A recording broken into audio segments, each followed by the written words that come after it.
In this video, guys, we will speak about abstraction. Is the fourth principle of OOP, and what does it mean? So I don't want to show you abstraction here because we have lots of code here, and I would like to explain to you clearly. So here I will create another file. I will call it payment, for example, something like this. And let's go. So what does it mean, abstraction? Abstraction means that if something is abstract, so it's only for better code. So it means the code will be more clear and more efficient. Oh.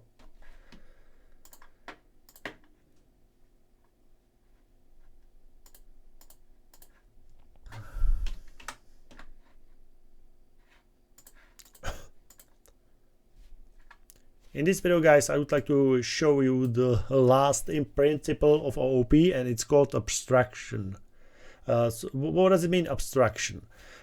I don't want to show you abstraction here because we have lots of code here, so I would like to create a new file and show it to you there.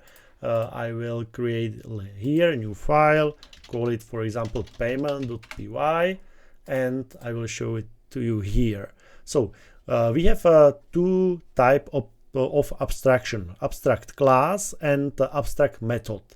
So if you want to use it, you need to import from ABC module. You need to import ABC. It's for abstract class and abstract method, like this. Okay, so that's the first step. And here I would like to create an abstract class, and I will show you what does it mean. So this class will be called payment method, and we need to say, okay, this class is abstract. How we can say it? We can say it by ABC, and you put it here. Okay, so now this class is abstract, and here in the abstract class we create abstract methods. So I will create a method called pay. It will be self, and it take one parameter and call it amount. But the point is that here is no logic. It's like this. Okay, so if this method is abstract, there is no logic here. We only put here pass, because without pass it means it will give us error that this method is empty. Okay, so if you put here pass, so you say don't worry that this method is empty, it's absolutely okay, just pass it, just go and run another code. Okay, just pass it.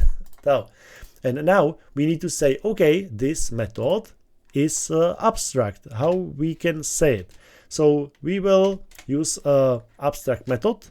We will write here the @ sign and put here abstract method. Okay, it goes like this, abstract method. So now this method is abstract. So we have abstract class, and there can be 1, 2, 3, 4, 5, and so on, abstract methods. Okay, so and that's it.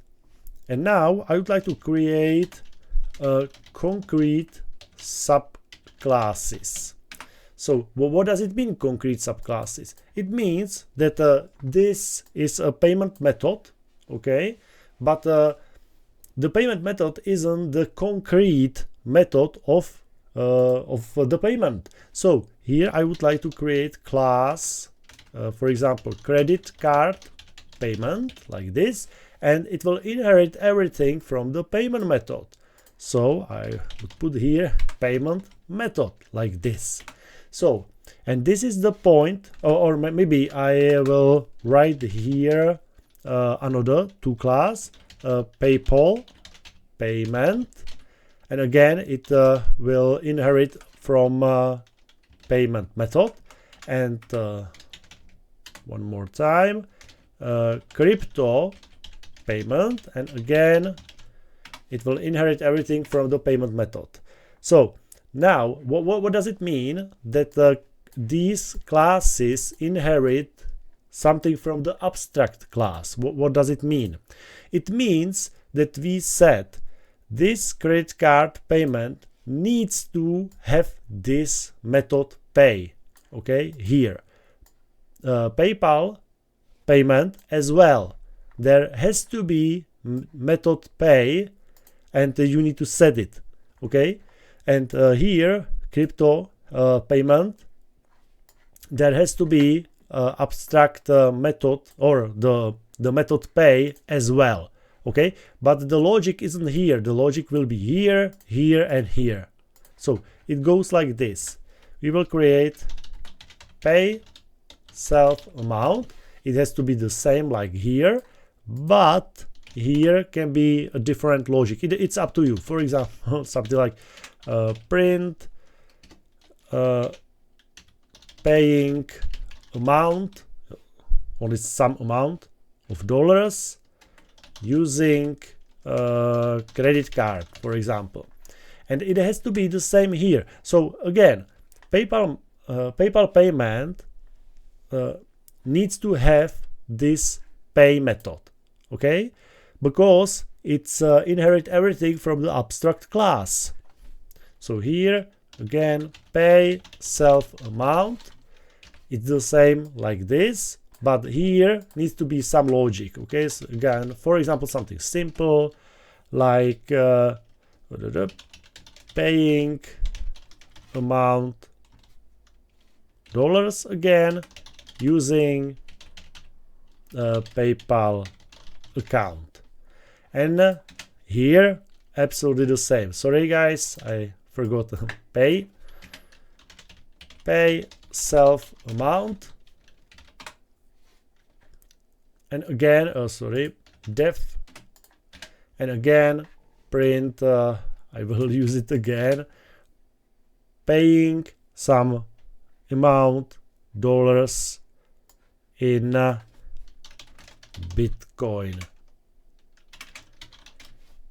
like this. Perfect.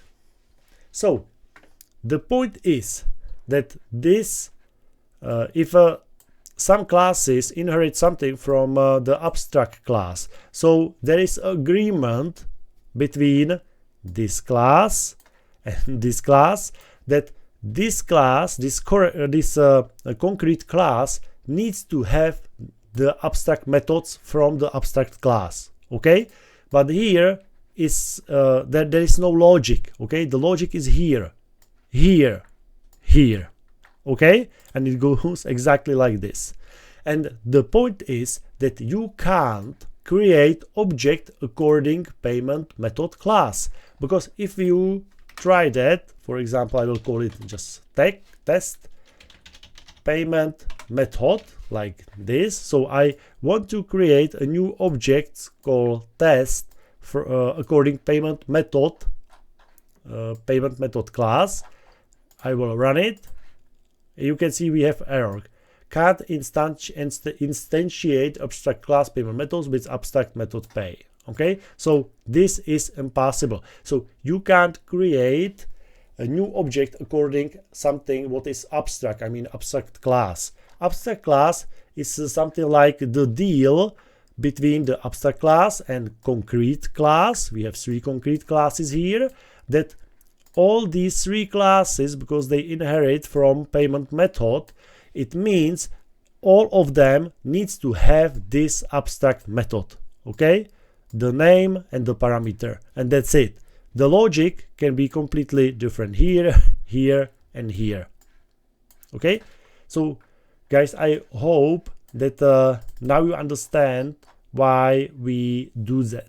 Okay, so our code isn't so mess because of abstract class. Okay, that's the point why we will use it.